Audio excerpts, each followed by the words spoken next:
on brand for both of us, right? Hmm. This way that we are inviting people to bring their whole selves. And I was just on your human-centered reliability, where you're really just saying, like, where do we want to go? Take a look, make a system to get where you want to go. Hmm. And I think in a way it sounds really simple. And of course, uh, cracking the code on getting where we all want to go is everything also. How how did you come to decide that's your So in go terms ahead? of where that all came from, and let me know if you can hear me okay, because I can hear you. I think there's a little bit of delay, but we'll work with it. So in There's a terms delay. of where that business came from and how that all came about, for human-centered reliability, the focus there is really, like you mentioned, about folks looking at work-life integration and redefining it for themselves on what does optimal look like for you. And that vision, that end goal should be very specific to each individual. And once you get that clarity, building systems in your life that allow you to reach that ultimate state that you want to achieve with more ease and joy. So this is pretty much the anti-hustle approach of what we have typically seen, and still see, right? But with what has happened over the past couple of years with the pandemic, especially, it's been this wake up call of, is there a way to do things differently? And that's what prompted human-centered reliability to appear. Okay. So, I, because, yeah, thank you for bringing that part of it, because of course, goal setting often is a push, push, push conversation, right? Like, Hmm. be more, do more, stay up later, execute, execute. So I hear that you're reframing it in, Absolutely. And that's kind of counter to in my corporate role, right? I'm a corporate expert on goal setting, and I've done it for multi-billion dollar companies to come up with what are our company goals and how do we achieve strategies to get to those goals and how do we create scorecards, and there's still a place for goals. Definitely there's still a place for goals. And something important to know is that goals oftentimes give us one way to win, right? Did I achieve it or did I mm, not? When you look at mm, your New Year's resolutions, did I achieve them or did I not? And what we are doing in human centered reliability is really advocating for goals are important, and the systems are the how, right? The systems in your own life, whether you're aware of them existing or not, there everyone has systems in their life. And mm-hmm. uh, and those systems either help you to achieve those goals or not. And so what we're asking folks to think about is those systems and that systems approach to achieve what it is that you ultimately want. And so systems sometimes to folks sounds complicated. Are you talking about automations, or are you thinking of Mm-hmm. me as a robot? And Mm-hmm. it's not even that. It's how are you showing up every day? How are you living every day?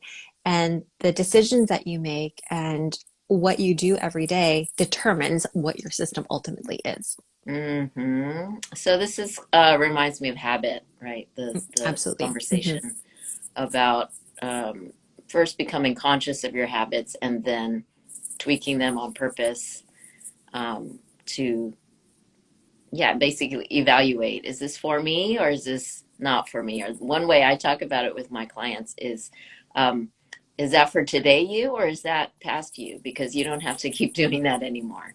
And just distinguishing. Even then, another level, which I think that you guys work with your people, my dog is over here too, Oh, um, work with your people too, to bring up is part of past you is also the stories that you've brought with you from whoever told you how to be, whoever told you what survival and safety look like, that gets to be like ejected if it's no longer relevant for where you want to go. And that mm-hmm. can help you be more free, I think, to design those systems on purpose Oh yeah, and 100%. that's that intentionality that you're pointing to is what the main call to action that we have is be intentional about maybe your system served you, or maybe you accomplished whatever it is you want to, but the today you may be different.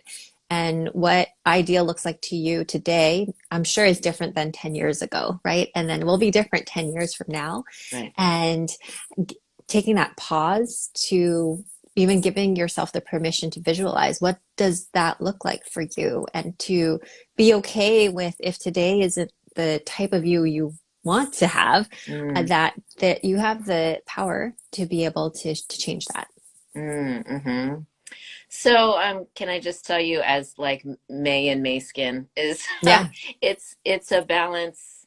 I shouldn't say. Here's my question: is how do we balance the push and the allowing, the moving toward, and without something like self-flagellation or really receiving who we are and want to be.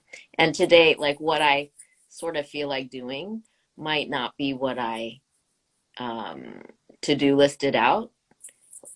What do you counsel your clients to do with that disconnect or that mismatch? One of the things that I ask clients to think about is actually just kind of pushing the pause button on the goals that they want to achieve, pushing like a figurative pause button, because oftentimes when we do have that list of to-dos, we do have that checklist of items we want to accomplish. I see Jenica joined. Hey, Jenica, thanks for joining. I Jenica, hi. Oftentimes folks feel like they're behind, right? You have this constant feeling like I'm not good enough, I'm not able to reach what I want to. And the first step in our framework, Pathway to Personal Mastery, is pushing pause and saying, it's okay, turn off your productivity trackers for a moment.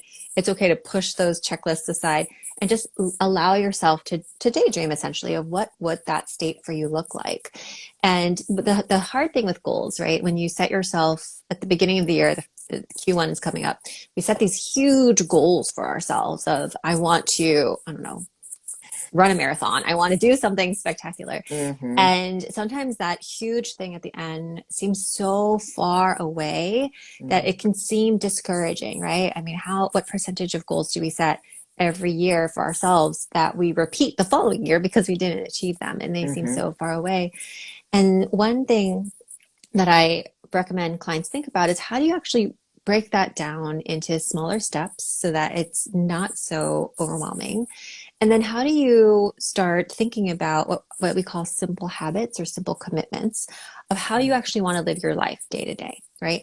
So Mm-hmm. perhaps your goal is, I'm going to choose nutrition because that one's one I think folks can easily grasp, right?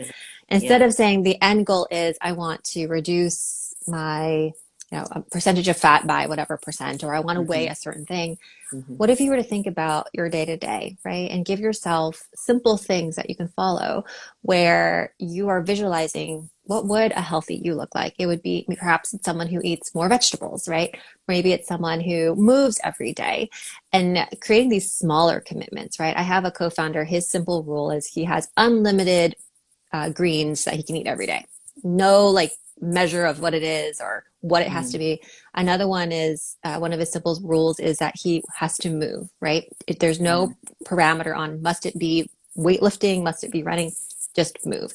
And being able to commit to those tiny micro steps every Mm-hmm. day and checking in with himself of, did I allow myself to eat unlimited greens? Did I move, even if it was 1 minute or an hour?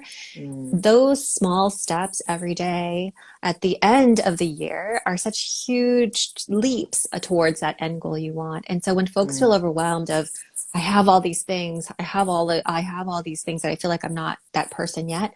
Well, let's break it down to the day, right? What would that ideal day look like for you? And let's give that a try and build your day around those sorts of systems. Okay, so what I'm hearing is that in a way you're trusting the big thing you'll get to if each day you do these small things. Mm-hmm. It's a Yeah, little bit yeah.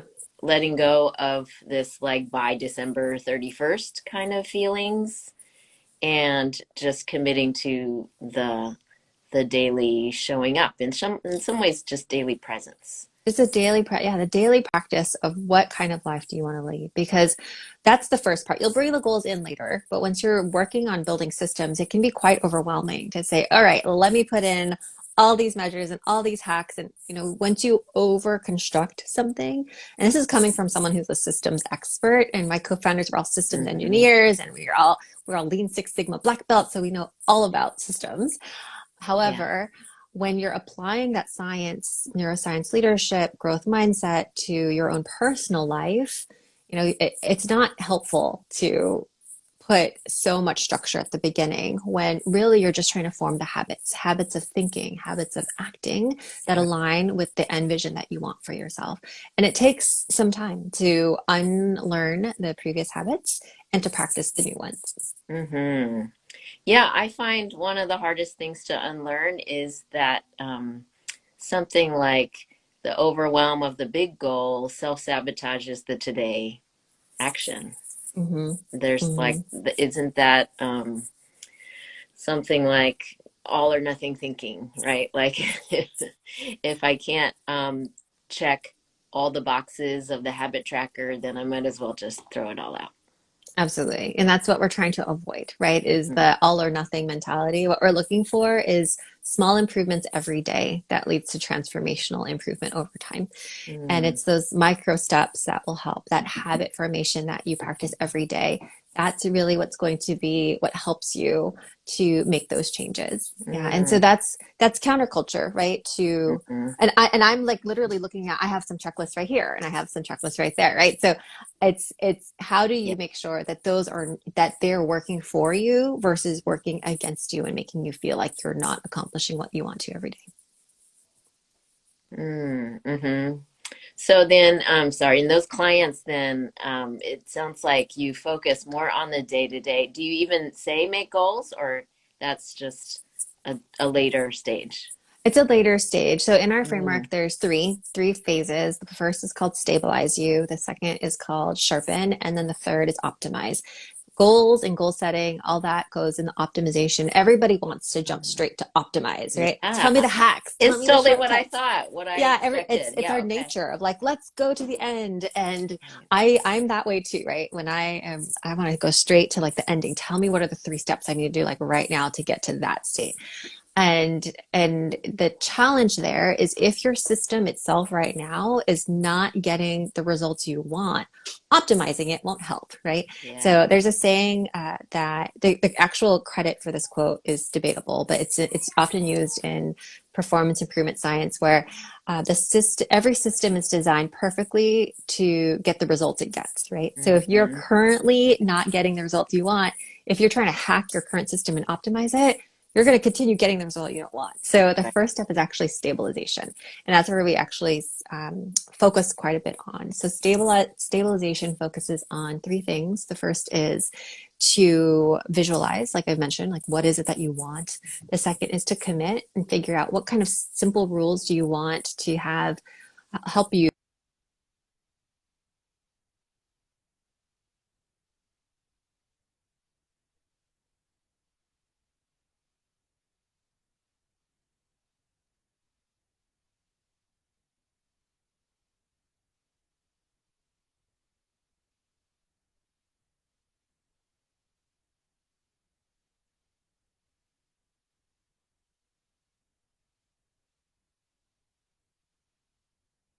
be able to achieve what you want to, and then set some parameters around you, like healthy boundaries and figuring out how do you want to live your life. The third part is where you do put the system all together and you put your goals back in. So goals definitely have a place, but they're not what you start with first. You start with how do you want to live your life every day?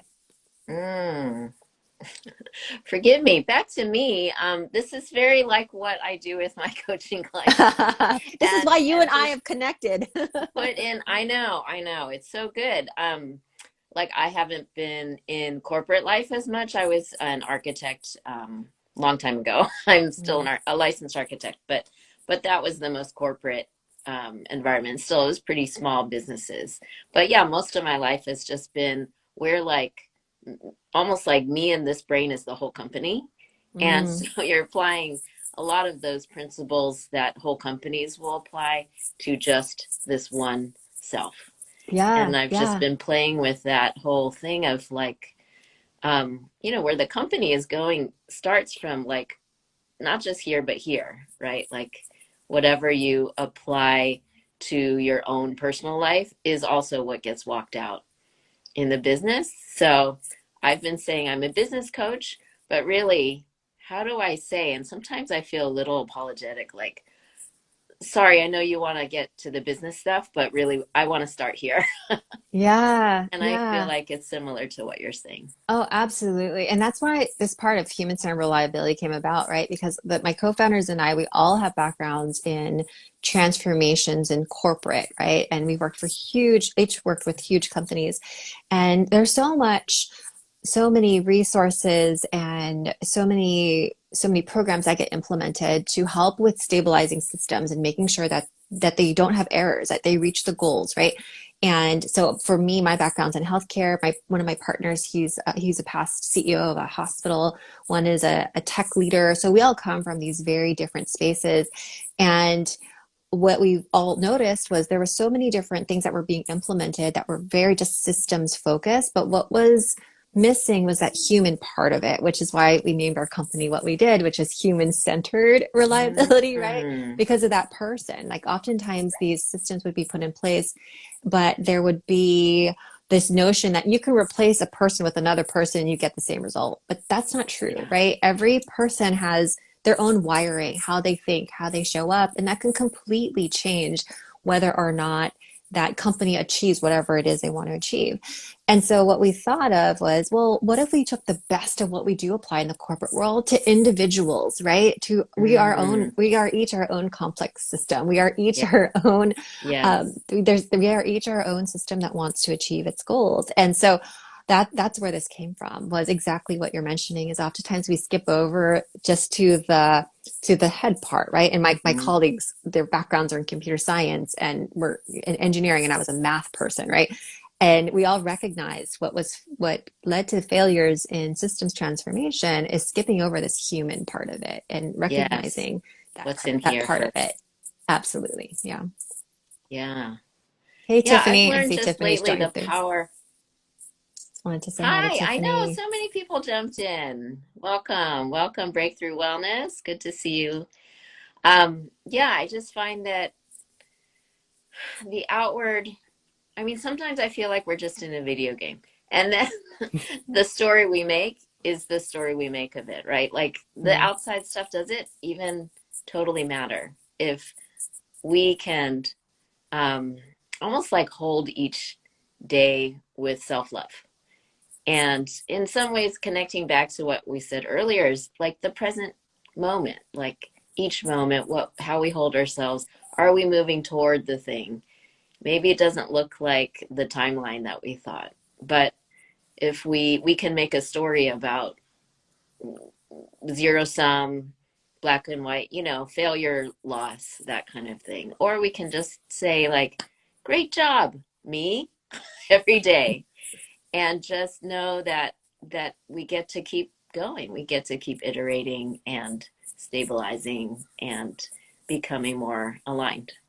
Yeah, and I think that what allows you to move forward is that openness to experimentation every day, right? And knowing that it's not going to be perfect every day. And the intention is learning, right? So every day, that part I mentioned related to reflection, every day when you try whatever it is you think it's going to work, and at the end looking back and saying, did it work? Did it not? What might I want to change slightly tomorrow? Right. And knowing that there is no perfect answer, right? And the decisions that we make every day, we can't control everything happening around us, right? We can control Mm-hmm. ourselves and our perception and how we act and how we feel. But what we can do is take the data from the day and decide, how do we want to show up tomorrow. Yes, yes, with grace, with your name, grace, toward ourselves. So I love I today when I was thinking about this conversation, I wanted to hear more about human-centered reliability, but also what I really am fascinated by, and for like kind of in general, this podcast, how do we make work that's deeply satisfying? Mm, And so your story is not just the story of one business. It's actually many, many businesses and many ways that you work. So I would love to hear how you something like make sense of keeping so much energy in all these different places. And I think it's beautiful, and I think it's so exciting, and it just is an unusual model. So I would love you to just tell us more about what that's like for you. Sure, sure. Be happy to. And what May's referring to is in terms of my lifestyle, I do have a corporate day job. I work in surgical robotics and work in business operations. It's a job I love. I run two businesses. So human-centered reliability is one of them, where we focus on helping individuals create systems to achieve their personal and professional goals with more ease and joy. I also have a second business called The Young Professionista, where I am a college admissions and career consultant, and I love that work too. And I am mom to three boys, one that just turned 7 this past weekend, one that is 4 and just started pre-K today, and a 3 month old. So I just gave birth a couple of months ago. And as you was referring Wow, to, wow. it, in terms of uh, in terms of kind of how I'm able to integrate these different parts, answer is in the stuff that I've been teaching in human-centered reliability and a program we call Pathway to Personal Mastery, which really is centered around defining what does ideal look like for me, which will look very different for everyone, right? But for me, if I want an optimal career and if I want to also have entrepreneurship as part of my life and I want to be a present mom, a present spouse, then what do I need to do in my life to enable that, right? And how do I do so where I'm not in this state of constant stress, right? I think that for me, for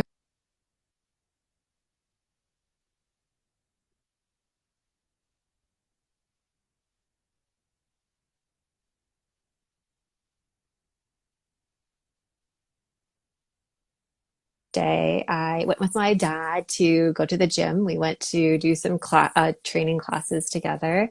Then I ran over to watch my oldest in a parade for Halloween, Yeah. and then I came over for this conversation. I picked up my other son, and then we came over for this conversation.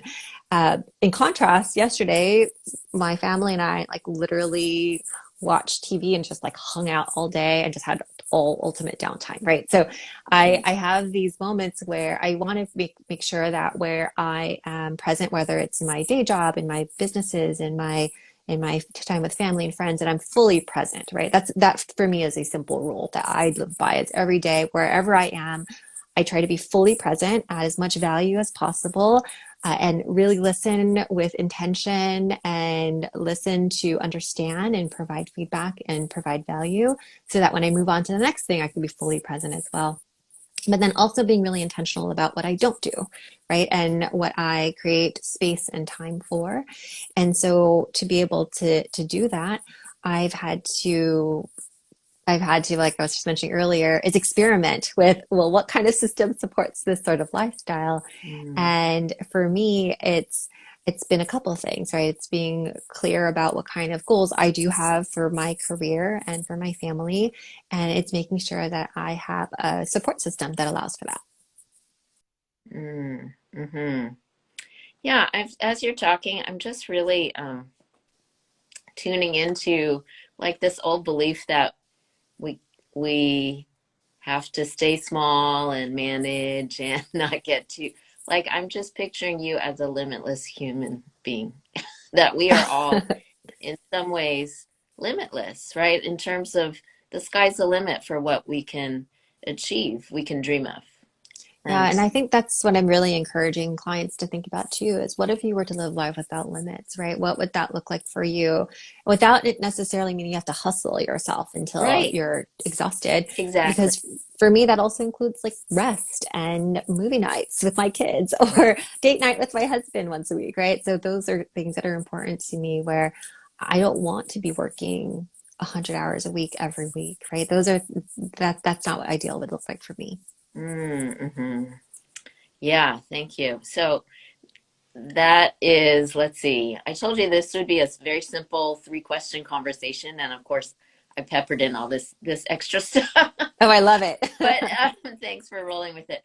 I would love if you would talk about then from that space, my what I love to hear about is everyone's greatest joy in their work, and I'm seeing, you as a whole person with a holistic um, definition of work, right? Work is many many yous, or it's all you, but many aspects of you. So how would you describe your greatest joy in your work? I think my greatest joy is being able to witness the transformation of either the people that I'm helping or the companies that I'm helping. I think it's just to see that happen and to know that you're a catalyst that allowed for that to happen, I think brings me so much joy. I'll share one client who shared that once they realized that they had so much more potential of they didn't feel like they could accomplish what they wanted to, and once they actually did, uh, knowing that I was part of that, I think that that was tremendous to know that their confidence that's completely shifted. I've had a client who in her previous work was making maybe $50,000 in her work, and now she's more than tripled it, right, in our short time together. And that was life changing for her as a parent of two young kids. And she felt like she couldn't break through in her current career and being able to shift over. And now she's realizing that her confidence is so high. She's able to demonstrate her value and worth. She's Mm-hmm. able to have the career that she wants. And just when I asked her to reflect on herself just a few like 2 years ago, the her she was and the her she is today, that they're so different, right? And to know Yeah. that you're part of that sort of transformation. So that's on the individual scale. And then on a larger scale, when we're working with companies where they're embodying the cultures that they want to, where they're retaining their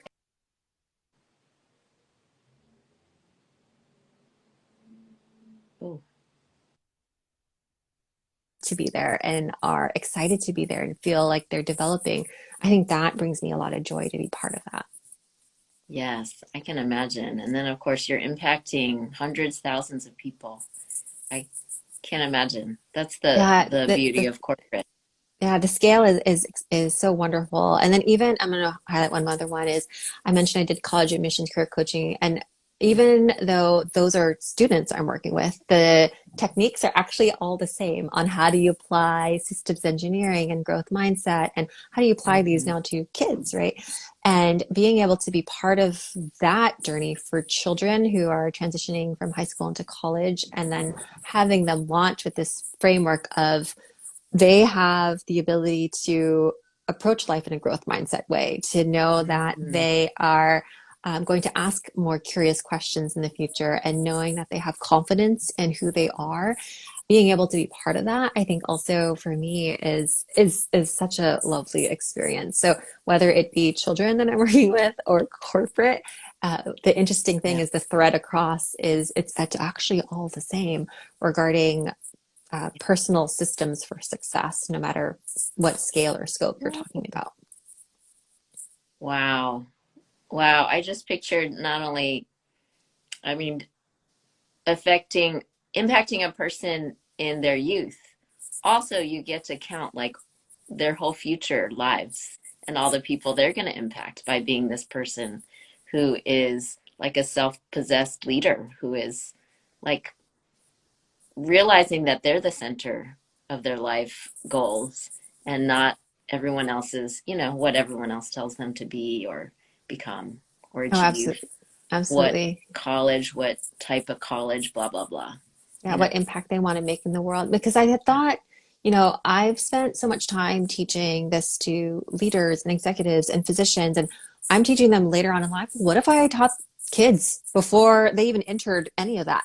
So Is that this, how it's, that came up that you yeah, said, let me just run the yeah, timeline back? exactly. Yeah. I said, Well, well, if we're teaching this to people now to unlearn whatever it is we were teaching, whatever they've experienced, and we're teaching this to literally, the clinical clinicians, we're teaching it to people in these high stakes roles. And what if we just taught it to kids so that it became normal to them, right? Knowing that it's okay to, experiment. It's okay to not feel like you are structured in this box. It's okay mm, to question, what it is you want to achieve and to define your own level of success. Like, what if we taught them that now and gave them the confidence to do it? And that's the model that I've been using with my students as well. Oh, I feel that in my 50s that I think of the things if I had understood the freedom to be me. I mean, this is kind of one of my taglines is be more you always. And that brings the freedom and success that we thought being someone else would bring us. This is like fairly new for me. I wish Oh, it's such a I knew it powerful, earlier. so Yeah. powerful. Hey, Johnston, and hi, Tamika. Just want to say hi to a couple folks who Hello, joined in. hello. Thanks for coming in. So would you mind sharing a business challenge that's in front of you right now?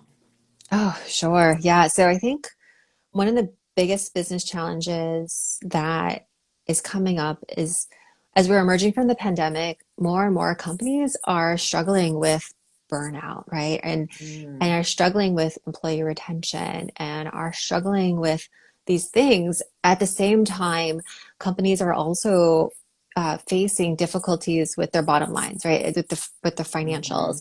And I think mm-hmm. one of the difficulties is that as companies are trying to think through how do they invest in their people, the types of things that can help with work-life integration are the things that sometimes easily get cut first, right? The Yes. support systems that allow for employees to thrive, right? That allow for Mm, employees to be able to be their fuller selves so that when they're showing up to work, they're able to provide the level of productivity that companies want, right? And so it's this difficult equation right now that's happening live as we're recording this, where I know companies are facing this. Well, what do we do first, right? Do we hit our bottom lines first? Do we invest in our people first? And so I think that one of the challenges that's been coming up is that companies are looking more and more to how can they support their people, and at the same time, there's a challenge in terms of wanting them to perform now, right? So I think it's that mm, delicate balance of how do we equip our people to be able to perform well without burning them out further in the process. I see. So where do you think you are gonna go with that? What's your plan? So, what we are sharing with that is teaching people that redefinition of what work life did over the past.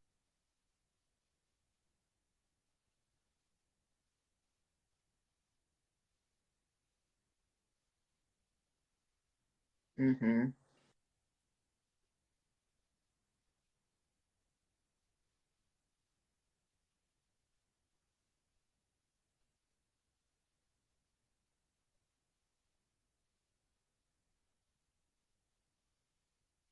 Process, because I think if you are not clear on that and you just continue trying to push employees to work the way they had been before, it's a recipe for disaster and for burnout and for turnover.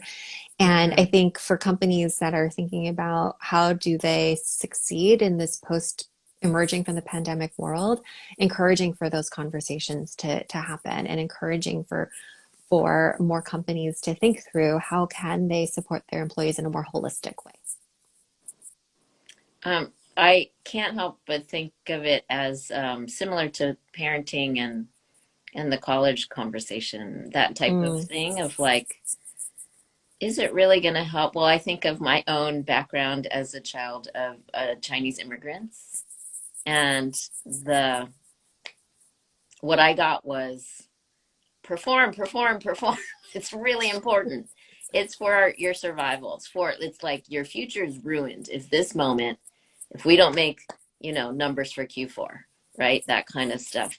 And did that way of talking to me really help me perform? I'm not sure it did. And yeah. was it even true that like this everything is based on this moment?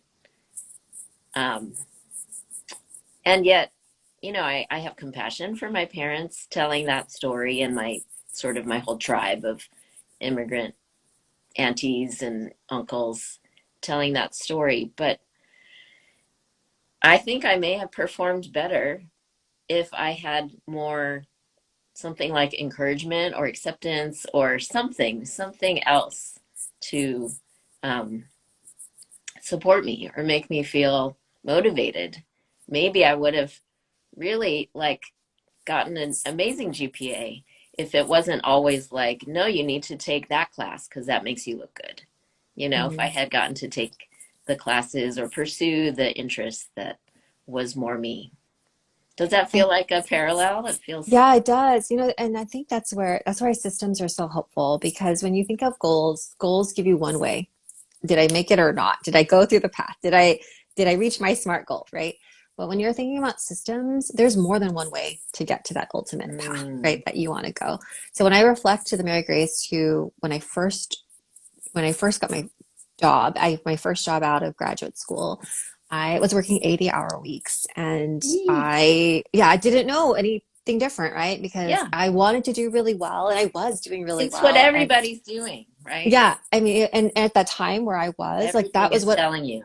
yeah, and the whole leadership team was there for weeks to 80-hour weeks as well. And I said, okay, well, and I was doing well at the time. And I remember taking that moment and thinking, wait, is this what success is supposed to look like and feel like? Yeah, I have the career success and I've got that going on, but like, how about all the other things? How about all the other parts? Like, is this the reason why I worked so hard in school? Is this the reason why my parents migrated from the Philippines so that their future children can have a better life? Is this what better life looks like, right?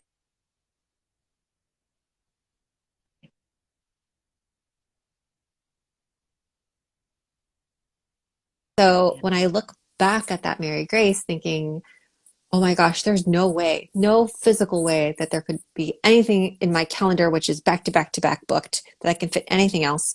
Never to tell her, actually, a couple of years in the future, you're going to even have a higher position that pays you more. You're going to have two businesses on the side. You're going to have three kids. You're going to have all these things. And you're going to have dinner at home with your family. You're going to have movie nights. You're going to have free time. Like, I wouldn't believe her. I wouldn't believe Yes. her. I would say, Yes. what are you talking about? It is not possible. Right. However, that's why a system is so helpful because systems give you multiple ways to be able to get to that end state that you might want to achieve. And perhaps that, like you were mentioning, that that approach may work, right? That could work, but it's not the only one that will work. And Mm. knowing that we each have the ability to choose what's our own path that we want to take and that that path can still lead to that success that we want, I think is really powerful. So I just pictured you saying this to the corporate leaders that you're working with. Ah, It almost, I mean, the way I sort of painted it in my head is you saying, calm down, people. There's many ways. We don't have to red pen everything good out of here. How is that how it goes? I don't know. Do you have a better way to just, because in some ways I feel like you're calling them to tap into a deeper faith of open your mind a little bit, curiosity, something. that when I am working in the corporate space, one question I ask is, has it worked? So that what you have been doing and what you put in place, has it worked, right? And has doing more of the same thing resulted in more of what you want? And the answer is going to be no, right? And the answer is no. It may have, if they're at a After a state where little they're, dance, I bet. yeah, I mean, at its state, right? Like perhaps it did, but is it at that balanced scorecard where what is what they wanted, right? Is it are they achieving the bottom line? Are they having employees who want to work there and are they retained there, right? And feeling like they're growing there? Are they grow is the company growing the way in which they want to? And if they are seeking different ways to get to what they want, doing more of the same is probably not going to get them where they want to go to next, right? And Mm-hmm. it's a hard question, right? And it does take a leadership team who is willing to have that sort of hard conversation and that hard look in the mirror of, are we getting the results that we want to? Perhaps what we did before got us to where we are today, but where we want to go might require something different. And I also think that employees and people in general are looking at life in a different way, right? We Mm-hmm. recognize over the past couple of years that health is very important. Safety is very important. Like without those things, our entire lifestyle crumbled, right? And so though we've just even been forced to reprioritize these things. And now trying to say, well, let's get back to life in 2019, that's not going to happen, right? Life is not going to Right. look that way. And glad, aren't we glad it's not going to go back No. the And so same? I think Yeah. the faster that not just companies, but individuals can accept that it's not going to be exactly that same way. Now let's be intentional about what do we want it to look like going forward and knowing that we have the power to be able to be intentional about that. I Mm, think that's where a lot of the change and the breakthroughs can happen. mm. Well, thank you for fighting that fight for us because it's really hard for, I mean, I feel that just that you're having impact on these giant scales means that you are maybe making a mm, kinder work life for thousands and thousands of people. Isn't that, and that has such ripple effects in the world, you know, when that person is um, feels valued and calm and not stressed at work. Then they go grocery shopping, they drive on the road with calm, with ease, and we get to all um, receive those impacts. Yeah, I mean that's what I feel like that's the whole point, right? Is how do we achieve what we want to with more ease and more joy, right? Yeah. Versus it being more stress and more pain. Mm-hmm. Yes, absolutely. And I think it's really just, it's a revolution even just to say that that's possible. Mhm. Because it's not like you said when you first got out of grad school. That thing, that's the model of success, right? That's been telegraphed to us all our lives. So Mhm. it's really unlearning, and telling a different story. Thank you. So I love to end with what is the sort of call to action you would love people to get to know you or connect more with you with? Is there a program you want people to learn more about, or what would you ask for? Yeah, sure. So for those who are watching or watching this on replay, I always like making new Instagram friends. So go ahead and follow me on Instagram. Send me a DM. I always like connecting with folks. And I do have a free gift for listeners if you'd like to check out pathwaytopersonalmastery.com. I'll be doing a talk soon, a corporate talk soon, and I will be sharing the replay with folks who are signed up there. And what I'll be going through is how you can